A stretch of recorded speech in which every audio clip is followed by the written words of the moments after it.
Hello guys, നമ്മുടെ റംബൂട്ടാനൊക്കെ പഴുത്തു തുടങ്ങിയിട്ടുണ്ട്. മേളിൽ പഴുത്തു, താഴെ കുറച്ച് പഴുത്തിട്ടുള്ളൂ. മേളത്തെ പഴുത്തിട്ടുണ്ട്, ചെറുതായിട്ടൊക്കെ പഴുത്തു തുടങ്ങിയിട്ടുണ്ട്. ഇതുകൊണ്ട് ഗായ്സ്, അവിടെ പഴുത്തേക്കുന്നുണ്ട് ഗായ്സ്. അപ്പോൾ ഈ താഴത്തെ നമുക്ക് നോക്കാം. താഴത്തെ ഒന്നും പഴുത്തിട്ടില്ല, കുറച്ചൊക്കെ പഴുത്തിട്ടുള്ളൂ. കുറച്ച് പഴുത്തിട്ടുണ്ട് നമുക്കിവിടെ. ഇതുകൊണ്ട് ഗായ്സ്, ഞങ്ങളുടെ പൂക്കളാണ്.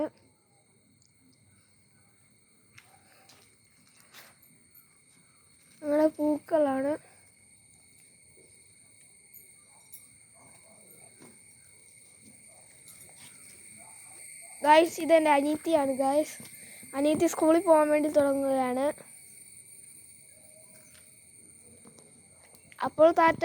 സബ്സ്ക്രൈബ് ചെയ്യണം, ലൈക്ക് ചെയ്യണം, ഷെയർ ചെയ്യണേ.